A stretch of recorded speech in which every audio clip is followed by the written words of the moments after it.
오늘은 하늘 나그네의 품격이라는 제목으로 말씀을 나누고자 합니다.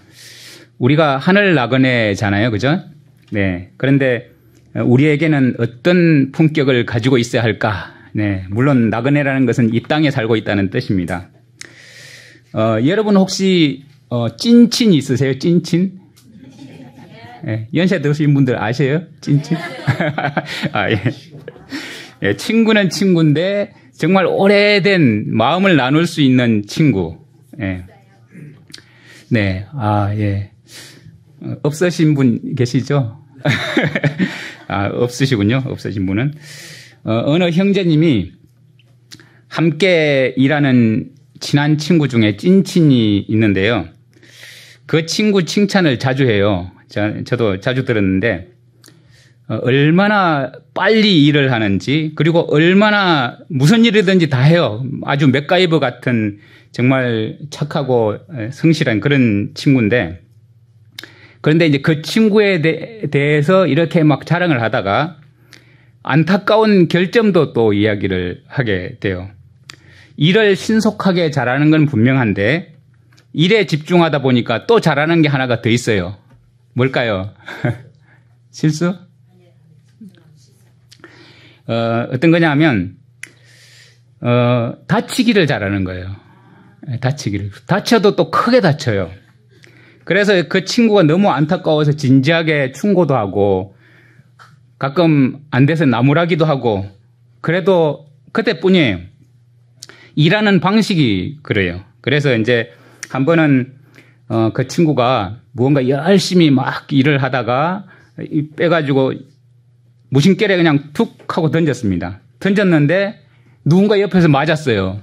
그래서 그걸 우연히 본 이 친구가 친구야 그러면 안 돼 했는데 이 친구가 그때 이제 본인이 뭔가 실수했다는 걸 느낀 거죠. 그래서 쳐다보고는 아니 몰라서 그렇다고 미안하다고 막 이제 사과를 했어요.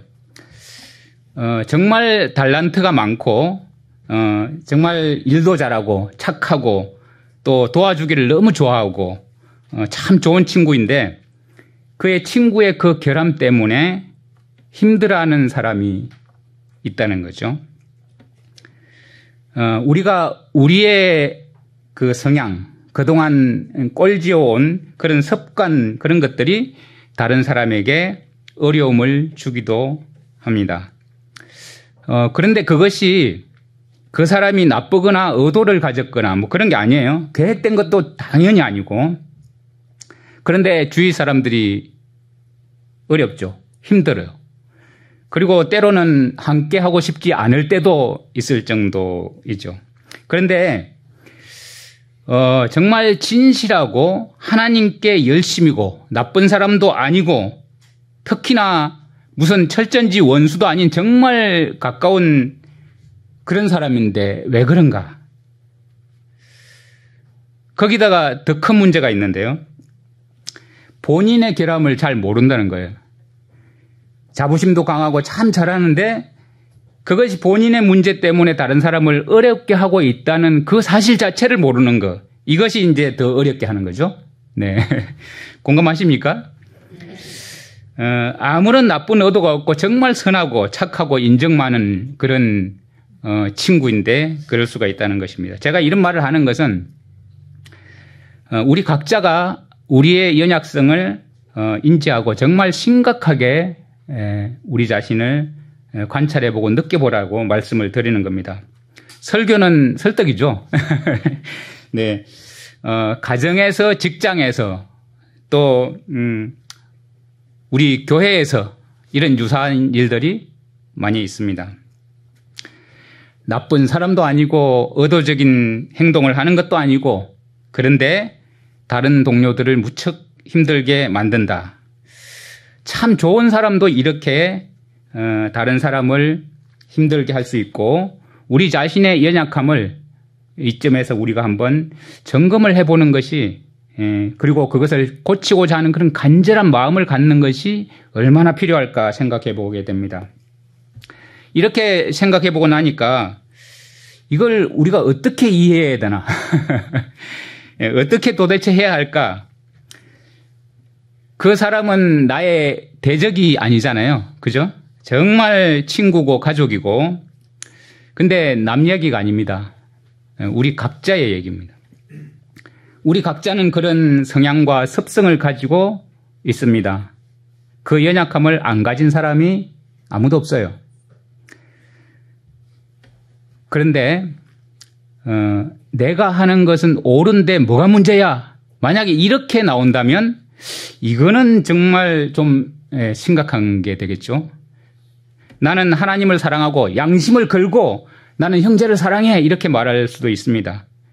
그 말이 맞아요. 실제로 그렇고 정말 애타하는 마음으로 주변 사람들을 정말 사랑하는 건 맞아요.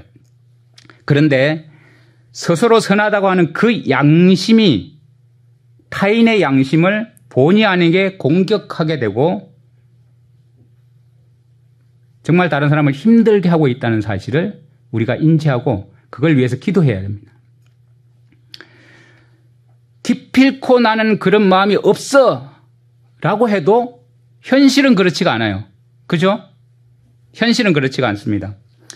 계속해서 상대방을 그리고 다른 많은 사람들을 찔러대고 있어도 본인은 다른 사람이 나를 싫어해서 모함하는 거야 이렇게 생각할 수도 있어요. 만약에 이렇게까지 된다면 이거는 정말 참 불행입니다. 너도 불행이고 나도 불행이고 그죠? 어쩌면 좋은가 이럴 때 이런 상태로 지낸다면 그것을 우리는 천국을 맛보는 것이 아니라 지옥의 경험 가운데 가고 있다 이렇게 이해할 수 있겠죠. 하늘나라의 백성이 모인 교회도 그럴 수 있습니다. 왜 그러냐면 상처받고 병든 사람들이 모였기 때문에 그래요. 아직 치료가 덜 되어서 그렇습니다. 어떤 경우는 상처가 너무 심해가지고 너무 커서 자각 증상을 못 느낄 정도도 있습니다. 그런데 우리는 그것을 불치병이라고 생각하면 곤란합니다. 불치병이 아닙니다. 우리는 이것을 주님의 약으로 치료를 해야 합니다. 그 약은 무엇인가? 네, 아마 답변하고 싶어서 입이 건질건질 하실 겁니다. 너무 잘 알아요, 여러분이. 너무 잘 알고 알아도 너무 잘 알아서 항상 하는 이야기입니다. 그 최고의 약은 다 속으로 지금 크게는 못하고 사랑이라고. 최고의 약은 사랑입니다. 그것은 감상적인 사랑이 아니라 하늘로부터 온 사랑이에요. 그 사랑 덩어리이신 예수님이 바로 하늘에서 온 사랑입니다. 성육신하신 그 예수님, 그분이 이렇게 말씀하셨거든요. 내가 너희를 사랑한 것 같이 너희도 서로 사랑하라. 이게 유일한 해법이에요. 유일한 해법. 내가 너희를 사랑한 것 같이 너희도 서로 사랑하라. 어떤 사람은 이 말을 듣고 절망하죠. 내가 너희를 사랑한 것 같이. 이게 이제 꽂히면 예수님이 나를 사랑한 것 같이 어떻게 내가 사랑하지? 너희도 서로 사랑하라. 네. 그 사랑은 어떤 것인가? 요한복음 3장 16절에 우리가 잘 아는 말씀이죠. 하나님이 세상을 이처럼 사랑하사 독생자를 주셨으니. 이처럼 사랑하사 독생자를 내어 주셨어요.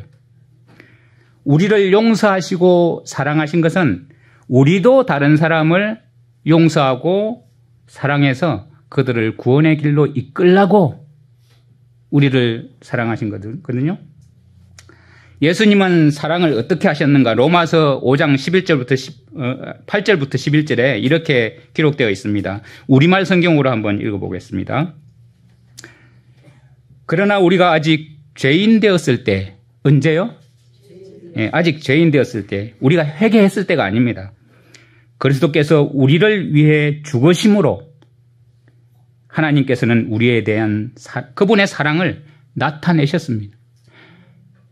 우리가 아직 죄인 되었을 때 그분께서 우리를 위해서 죽으시고 하나님의 사랑을 나타내 보여주셨어요. 그러므로 이제 우리가 그리스도의 피로써 의롭다는 인정을 받았으니 그리스도로 인해 하나님의 진노에서 확실히 구원받을 것입니다. 다른 사람의 허물을 위해서 예수님이 죽어주셨어요. 우리 모두의 허물을 위해서 죽어주셨어요. 근데 우리는 다른 사람을 위해서 죽기는커녕 용서도 못 해줍니까? 용서도 못 해줄까요? 우리가 하나님과 원수 됐을 때 하나님의 아들이 죽으심으로 인해 그분과 화목하게 되었으니 하나님의 아들이 죽으심으로 인해 그분과 화목하게 되었다. 우리가 하나님과 화목하게 된 것은 오직 유일하게 예수님께서 우리를 위해서 죽으심으로 화해가 이루어진 겁니다. 우리의 어떤 회개도 아니고요. 어떤 노력도 아니었어요. 화목하게 된 우리는 하나님의 생명으로 인해 확실히 구원을 받을 것입니다. 여기 보면 구원을 받을 것이라는 건 미래형이잖아요. 그죠? 이것은 우리가 화목하게 된 우리는 하나님의 생명 안에 있어야 된다는 거예요. 화목하게 된 이들과 화해하지 못하고 불화한다? 이건 뭘까요? 예, 이 성경과 맞지 않죠. 그뿐 아니라 이제 우리는 우리를 하나님과 화목하게 하신 우리 주 예수 그리스도로 인해 하나님 안에서 기뻐합니다. 우리를 화목하게 해주셨기 때문에 하나님과 화목하게 하신 우리 주 예수 그리스도로 인해서 우리가 하나님 안에서 기뻐한다는 겁니다. 기쁨이 있어요. 그런데 불화하면 기쁨이 없겠죠. 그래서 이 그리스도의 피로써 여기 보면 5절에도 그리스도께서 우리를 위해서 죽으셨다고 그랬고요. 9절에도 바로 이어서 그리스도의 피로써 그리스도로 인해 아들의 죽으심으로 그리스도 주 예수 그리스도로 인해 계속해서 반복해서 그리스도가 나와요. 이 그리스도의 사랑을 우리가 매일 매순간 묵상하지 않으면 우리 마음 가운데 그분의 사랑이 깃들 수가 없습니다. 그의 사랑 어찌 큰지 말로 할 수 없도다. 우리 찬양 좋아하시죠? 그의 사랑 어찌 큰지 말로 할 수 없도다. 이 사랑이 우리를 고치고 우리의 목적의 방향성을 정해주고 또 우리 마음 가운데 사랑이 깃들게 만들어줍니다. 영국의 선교사 여러분이 잘 아실 텐데요. 허드슨 테일러라는 분이 옛날 중국 대륙 선교를 하시던 분입니다. 그분이 중국 대륙 선교 책임자로 있을 때 가끔 이제 선교를 희망하는 분들이 이 후보자 면접을 하게 되는데요. 그때 한 번은 봉사하기로 결심한 한 사람을 이제 만나서 이렇게 질문을 하게 됩니다. 왜 당신은 해외 선교사로 가기를 원합니까? 이렇게 당연한 질문이죠. 그때 이 사람이 이렇게 답변을 합니다. 나는 예수 그리스도께서 우리에게 전 세계에 나가서 복음을 전하라고 명령하셨기 때문에 선교사로 나가길 원합니다. 또 한 사람은 이렇게 대답을 합니다. 수백만의 사람들이 그리스도 밖에서 타락하고 있기 때문에 선교사로 나가기 원합니다. 그런데 이제 그 얘기를 들은 이 허드슨 테일러가 이렇게 답변을 합니다. 그 모든 동기들은 좋지만 시험과 시련, 고난이 다가오고 특히나 죽음의 순간을 당할 때 그것은 당신을 구해내지 못합니다. 단지 한 가지 동기가 당신을 어려운 시험과 고난에서 견디게 해줄 것입니다. 그것은 그리스도의 사랑입니다. 또 아프리카에 있는 선교사가 한 번은 이런 질문을 받았다고 합니다. 당신이 하고 있는 일을 진실로 좋아해서 합니까? 그런데 이 선교사는 충격적인 대답을 합니다. 아닙니다. 나와 내 아내는 먼지와 이 고생을 좋아하지 않습니다. 우리는 초라한 이 냄새나는 오두막을 결코 좋아하지 않습니다. 그러나 우리가 좋아하지 않는다고 그리스도를 위해서 아무것도 안 해서 되겠습니까? 우리는 가라는 명령을 받았고 특히나 그리스도의 사랑이 우리를 강권하시기 때문입니다. 이렇게 답변했습니다. 오직 그리스도의 사랑만이 진정한 봉사를 하게 할 수 있는 겁니다. 데살로니가전서 5장 10절 11절에 이런 말씀이 있습니다. 여러분 잘 아시는데요. 그리스도께서 우리를 위해 죽으셨으니 이는 우리가 깨어있든 자고 있든 그분과 함께 살게 하시는 것입니다. 그러므로 여러분은 지금 하고 있는 그대로 서로 권면하고 서로 세워주십시오. 그리스도께서 우리를 위해서 죽으셨어요. 그래서 우리가 사실 그분과 함께 살게 되었는데 그러면 무엇을 하면서 사는가? 뒤에 보니까 서로 권면하고 서로 세워주십시오. 이것을 위해서 살게 하시려고 그렇게 하셨다는 거예요. 하나님은 한 가지 목적을 가지고 계십니다. 우리도 그 한 가지 목적을 가지고 살아간다면 우리의 목적은 다른 사람을 살려내는 일, 그리고 하늘나라에 합당한 자로 만들어서 같이 협력해서 가는 일을 위해서 사용할 것입니다. 그렇게 될 때 거기에는 오해도 없고 내 위주의 이기적인 생각도 없습니다. 오직 하나님의 뜻이 이루어지기를 바라는 그런 마음만 가지고 가겠죠. 그러므로 하나님을 사랑하고 동료를 사랑한다는 것으로 그 모습이 나타날 것입니다. 이것이 하늘 나그네의 품격입니다. 우리의 전쟁은 혈과 육의 전쟁이 아니지 않습니까? 그죠? 네. 정사와 권세들과 하늘에 있는 악한 영들에 대항하는 그런 영적인 전쟁을 하고 있다는 사실입니다. 그래서 우리는 늘 영적인 전쟁 준비를 하고 살아야 됩니다. 그래서 우리는 말씀을 묵상하고 성령의 인도하심을 항상 기도하면서 주님의 군사로 부름받은 우리의 그 이유를 항상 잊지 말고 살아야 되겠죠. 늘 우리의 마음속에는 이 전쟁이 어떻게 달성될 것인가, 어떻게 하면 이 전쟁을 승리로 이끌 것인가, 그런 생각을 하면서 하늘나라로 향해서 계속해서 손을 잡고 행진해야 합니다. 우리는 본향을 가는 나그네들입니다. 이 땅은 잠깐 쳐진 천막입니다. 그렇기 때문에 이 땅의 애착, 육신적인 그런 욕심 때문에, 사사로운 나의 유익 때문에 다른 사람들과 불화하고 혹시 적대시했다면 정말 회개해야 되겠죠. 기독교인을 다른 말로 표현하면 하늘 백성이라 합니다. 로마의 시민도 대단하고 미국의 시민도 대단해요. 그런데 하늘의 시민이 그보다 못해서 되겠습니까? 우리에게는 무엇이 더 필요한가? 우리에게 주어주신 것은 하늘 왕국의 왕과 함께 상속을 받은 자로서 우주의 왕의 자녀의 신분으로서 우리가 양자된 자들입니다. 그뿐 아니라 우리의 창조주이시고 왕이신 분이 우리가 부를 때 아빠, 아버지라고 부를 수 있는 분.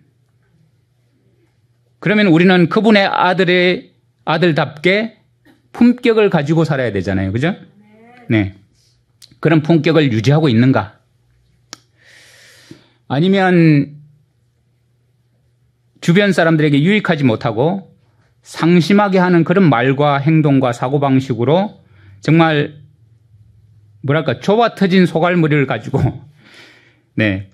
그렇게 이 땅의 끝만 바라보고 아웅다웅하면서 그렇게 살고 있지는 않은가? 네. 저는 참 공감 능력이 부족해요. 그래서 눈물이 없었어요. 상대의 입장에서 이해가 부족하다는 뜻이죠. 그것이 지금도 늘 제 기도 제목입니다. 우리 성도님들 보면 참 고난이 많아요. 아프신 분들, 힘든 삶에 지치신 분들, 사람들과의 관계에서 상처받으신 분들, 고난에 아예 그냥 이골이 나신 분들이 다 모이신 것 같아요. 그러다 보니까 안산교회를 섬기면서 눈물이 좀 많아졌습니다. 아직도 공감 능력이 턱없이 부족해요. 그런데 중보 기도를 하면서 우리 성도님들을 생각하면 눈물이 나고 또 여러분이 고난당하고 육신의 질고로 힘들어하고 삶의 무게로 힘들어할 때 참 가슴이 아려옵니다. 그래서 무엇을 하는 사람들인가 더 깊이 생각해 보게 되는 것 같습니다. 우리가 왜 신앙생활을 합니까? 나의 필요를 채우려고? 아니죠. 친절한 사람들을 통해서 내가 위로받기 위해서? 아닙니다. 그런 신앙생활은 기복주의죠. 우리는 무엇이 다른가? 다른 사람들과 무엇이 다른가? 우리는 그리스도께서 죄인들을 위해서 죽으시고 생명을 주시기 위해서 오신 것처럼 우리가 살아있는 이유도 이 예수님과 동일하기 때문입니다. 여러분, 우리의 품격이 나타나는 것은 어떨 때 제일 많이 나타날까요? 예, 화날 때? 예, 우리의 품격이 가장 두드러지게 나타나는 게 말인 것 같아요. 말은 씨죠. 씨앗입니다. 하나님 말씀은 씨이고 생명인 것처럼 사람의 말도 역시 하나님의 형상으로 만들었기 때문에 씨입니다. 그래서 말은 심으면 반드시 언젠가는 싹이 나고 자라나고 열매를 맺게 되어 있습니다. 말은 마음의 소리입니다. 마음을 담아서 내는 소리거든요. 마음에 없는 것이 나오지는 않아요. 그렇기 때문에 우리가 무심코 던진 그 한마디가 사실은 우리의 품격이에요. 우리가 이제 흔히 이럴 때가 있죠. 나도 모르게 그런 말이 나가서 미안해. 근데 나의 품성이 말하고 나의 품성이 듣는 겁니다. 내가 모르게 나갔다? 아니에요. 우리가 다른 사람의 말을 고깝게 듣는 것도 우리의 품격입니다. 말하는 것뿐만 아니라 듣는 것도. 이 품자가요, 품성할 때 품자가 한자로 어떤 것이 잘 아시죠? 입구 3개가 모여서 품자예요. 입구가. 그러니까 말을 하고 한 것이 그 사람의 품격이 되고 품성이 된다는 겁니다. 말이 쌓이고 쌓여서 그 사람의 품성이에요. 그렇기 때문에 우리는 3번 말하기 전에 3번 기도하고 꼭 해야만 할 말만 하면 됩니다. 우리가 항상 말을 할 때 그 말로 다른 사람을 죽일지 아니면 격려하고 살릴지 결정해야 되는 순간입니다. 우리가 말을 한다는 것은 바로 그런 결정을 하고 있다는 겁니다. 근데 우리는 말하는 것이 어릴 때부터 그냥 막 옹알옹알 하다가 이렇게 말하는 것이 배워왔기 때문에 말하는 걸 어떻게 해야지 잘하는 건지 사실 배운 적이 별로 없어요. 정말 그것을 말하는 기술을 배운 적도 없고 그러다 보니까 그냥 말하다 보니까 각자 하고 싶은 대로 그냥 하는 거예요. 발 없는 말이 천리 간다는 우리나라 속담이 있잖아요. 그죠? 말은 한번 내뱉으면 금방 소문이 나서 어디 저 멀리 천리까지 가 있는 거예요. 잠언 14장 3절에 이런 말씀이 있습니다. 미련한 자는 교만하여 입으로 매를 자청하고 지혜로운 자의 입술은 자기를 보전하느니라. 사실 내가 구설수에 오르는 것은 나의 입술을 제어하지 못했기 때문에 절제하지 못했기 때문에 오는 현상이에요. 그래서 미련한 자는 교만하여서 미련과 교만을 같이 연장선상에서 놔주고 있거든요. 입으로 매를 자청해요. 꼭 말 안 했으면 안 맞을 걸. 근데 지혜로운 자는 자기를 보전한다 합니다. 스스로를 지킬 수 있는 것은 말입니다. 잠언 27장 2절에 보면 타인이 너를 칭찬하게 하고 내 입으로는 하지 말며 외인이 너를 칭찬하게 하고 내 입술로는 하지 말지니라. 하늘의 시민의 품격을 가지고 있으면 우리가 우리 자신을 변호하거나 높일 필요가 없어요. 타인이 나를 칭찬한다 그래요. 품격 있는 사람 당연히 칭찬하겠죠. 그런데 스스로 칭찬한다는 건 뭐예요? 교만하다는 거예요. 교만해서. 그래서 우리가 저도 가끔 어떨 때 으쓱해가지고 나도 모르게 뭔가 그죠? 이렇게 이런 거 했습니다. 이렇게 할 때 있잖아요. 예, 교만해서 그렇다. 예수님께서 이렇게 말씀하신 적이 있습니다. 예, 바리새인과 서기관들 정말 지식 있는 지도층들에게 이렇게 말했습니다. 마태복음 12장 34절에 독사의 자식들아 너희는 악하니 어떻게 선한 말을 할 수 있느냐. 이는 마음에 가득한 것을 입으로 말함이라. 그리고 마태복음 15장 11절에도 입으로 들어가는 것이 사람을 더럽게 하는 것이 아니라 입에서 나오는 그것이 사람을 더럽게 하는 것이라. 예수님이 그 바리새인들에게 율법 박사들에게 마음에 가득한 것으로 말을 하는데 너희는 독사의 자식들이다. 어떻게 너희가 악한데 어떻게 선한 말을 할 수 있느냐.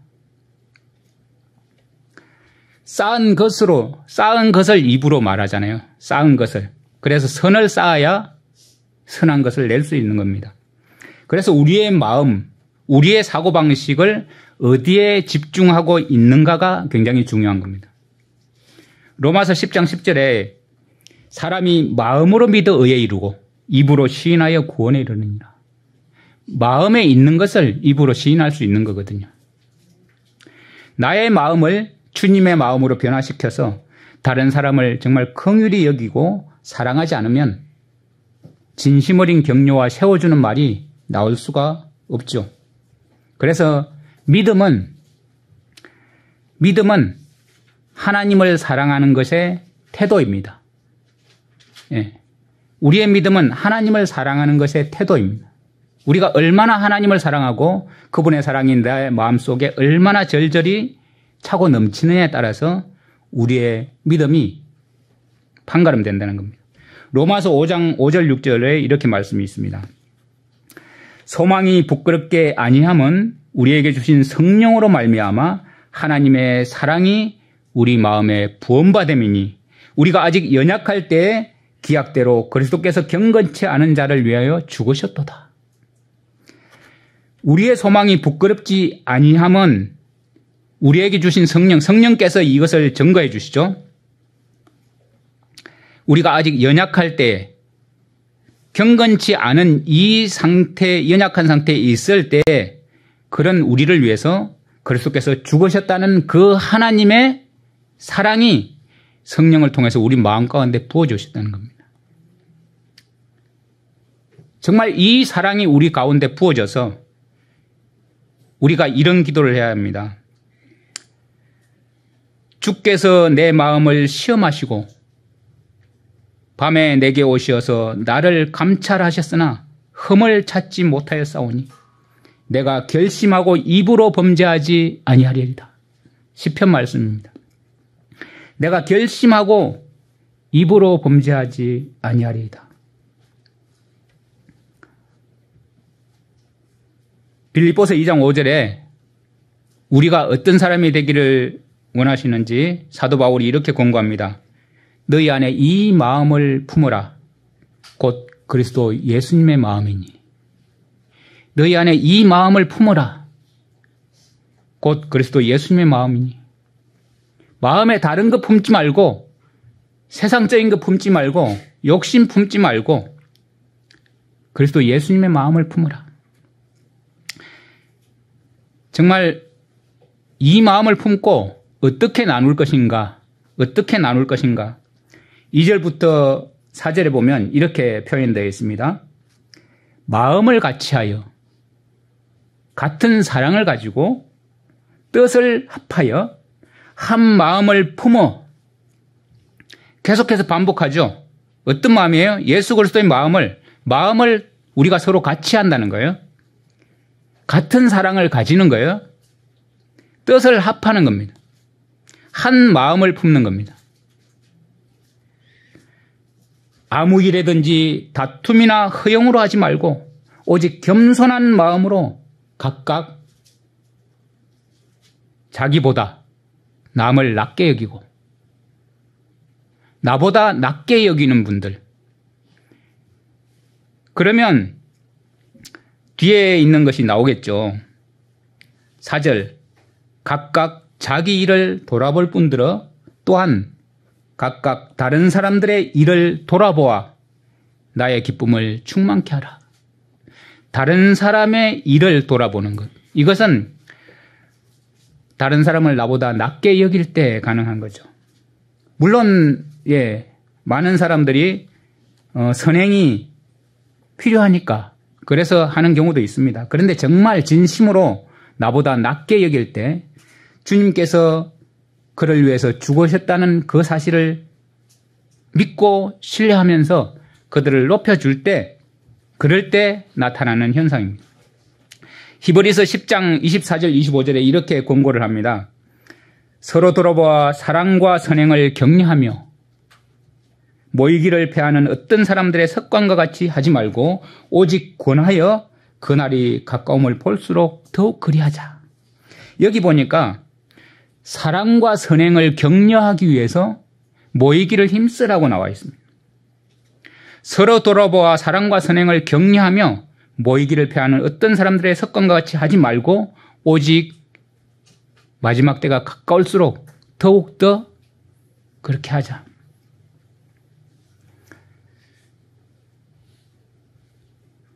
항상 도와주는 형이 있었는데요.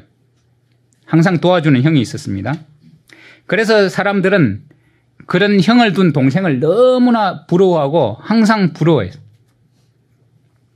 혹시 여러분 그런 형이 있으면 좋겠습니까? 네. 그런데 우리는 그런 동생을 부러워할 것이 아니라 그런 동생을 부러워하고 있다는 것 자체가요, 이기심의 발동입니다. 항상 이기적이라서 그런 생각을 하는 겁니다. 그런데 사실은 내가 도와주는 형이 되기 위해서 간절히 기도해야 합니다. 정말 그런 사람이 되려고 열망해야 합니다. 주는 것이 복되다고 하셨습니다. 그죠? 예수님이. 우리가 도와주는 사람이 되어봅시다. 그러면 다들 부러워할 거예요. 네. 다 동생만 있어 보세요. 도움 받는 사람만 있어 보세요. 그곳에 가고 싶어요, 여러분? 네. 저는 형들만 있는 곳에 있는 사람이 되고 싶습니다. 진정한 선행은 주는 것이죠. 네, 주는 것이 행복합니다. 그래서 고결한 품격을 가진 사람인 거죠. 그러면 하늘 시민은 뭐가 달라도 다르구나, 참 다르구나, 이런 소문이 날 겁니다. 사도 바울은 이렇게 권고합니다. 사도행전 20장 35절에 범사에 너에게 본을 보였노니, 사도 바울이 이렇게 본을 보였다고 합니다. 곧 이같이 수고하여 약한 사람들을 돕고 또 주 예수의 친히 말씀하신 바 주는 것이 받는 것보다 복이 있다 하심을 기억하여야 할지니라. 사도 바울이 정말 교회가 교회답기를 원했겠죠. 그래서 이렇게 권고를 한 겁니다. 교회는 뭡니까? 불러내어 모인 무리들입니다. 그렇죠? 건물도 교회가 아니고, 교단도 교회가 아닙니다. 불러내어 모인 무리들. 어디에서 불러냈습니까? 세상에서, 죄에서 불러내어서 하나님 나라로 옮겼습니다. 하늘 시민권을 발급받은 거죠. 그냥 여권 발급받은 게 아니고 하늘 시민권을 발급받은 겁니다. 불러내어서 세상에서 채울 수 없는 것으로 채워야 되죠. 사도 바울은 성도들 간에 나누는 교제를 정말 기쁜 일이라는 사실을 빌레몬서에 이렇게 기록해 놓고 있는데요. 1장 6절에 이로써 내 믿음의 교제가 우리 가운데 있는 선을 알게 하고 그리스도께 이르도록 역사하느니라. 7절에 형제여 성도들의 마음이 너로 말미암아 평안함을 얻었으니 내가 너의 사랑으로 많은 기쁨과 위로를 받았노라. 교제를 통해서 기쁨과 위로를 받는 겁니다. 그래서 우리는 서로 도와야 합니다. 서로 평안을 끼쳐야 합니다. 위로하고 기쁨을 주는 그런 사람들, 믿어주고 품어주는 사람들, 나의 것을 나눔으로 다른 사람들을 채워주고 공급해주는 그런 사람들, 다른 사람들을 세워주는 사람들, 그것이 오순절 초대교회의 역사입니다. 진정한 품격, 정말 진정한 품성은 그리스도를 통해서 받은 것을 나눔으로 이루어지는 것이죠. 재능을 나누고 마음을 나누고 또 신앙을 나누고 필요를 나눠주고 기쁨을 나누고 슬픔도 나누고 부족하면 채워주고 서로 끌어주고 서로 세워주고 서로 승리할 수 있도록 도와주는 것. 우리가 셀교회 운동을 하는 것 그리고 소그룹 제자 훈련을 하는 이유가 바로 그 이유입니다. 회개운동, 거룩운동, 재림운동 이것은 하나님의 능력을 힘입어서 서로 사랑으로 연합하여 퍼져나가기 위함입니다.